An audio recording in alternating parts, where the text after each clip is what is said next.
ভেজে নিয়েছিলাম, ওই তেলটাই হয়েছে। চিংড়ি মাছটা নুন হলুদ দিয়ে ভেজে নিয়েছিলাম।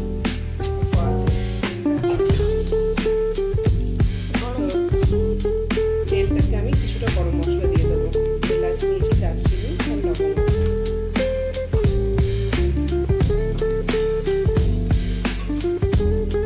তেল গরম হয়ে গেছে, প্রথমে পেঁয়াজ ভেজে রেখেছিলাম ওটা দিয়ে দেবো।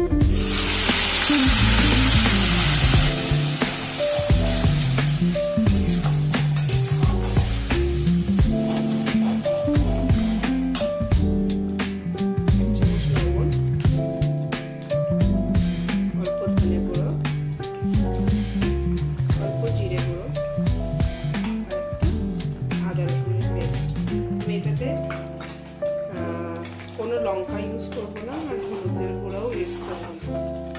যেটুকুতে মাছ ভাজাতে যেটুকু হলুদ দেওয়া হয়েছিল ওইটাই, আর আলাদা করে আমি হলুদের ইউজ করছি না। মশলাটা ভালো করে কষে নিয়ে তারপরে নারকেল কড়া থেকে দুধ বার করে রেখেছি, ওটা মিশিয়ে দেবো। মশলা হয়ে গেছে, নারকেল দিয়ে দুধ বার করে রেখে দিয়েছি, নারকেলের জলটা দিয়ে দেবো।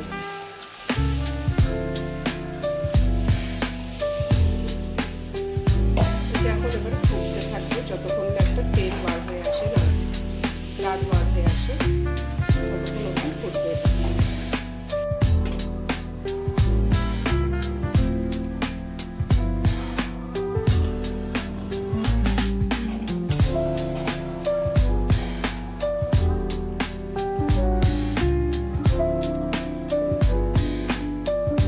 দেখাই যাচ্ছে তেল বার হয়ে এসছে, আর অনেকটাই গাঢ় বার হয়েছে। এবারে আমি চিংড়ি মাছগুলো একে একে দিয়ে দেবো।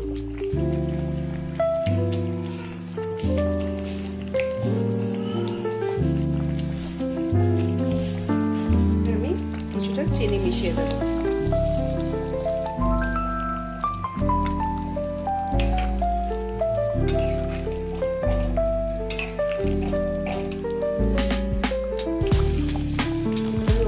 গরম মশলা একটু ছড়িয়ে দিলাম। তো আমার চিংড়ি মাছের মালাইকারি রেডি। দেখতেই কত সুস্বাদু হয়েছে। তো এইভাবে একবার বানিয়ে দেখতে পারেন, আশা করি ভালো লাগবে। তো আমাদের ভিডিওটি যদি ভালো লেগে থাকে তাহলে চ্যানেলটিকে অবশ্যই সাবস্ক্রাইব করে দেবেন, আর বেল আইকনটা ক্লিক করে দেবেন,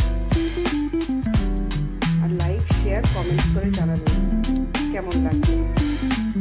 থ্যাংকস ফর ওয়াচিং।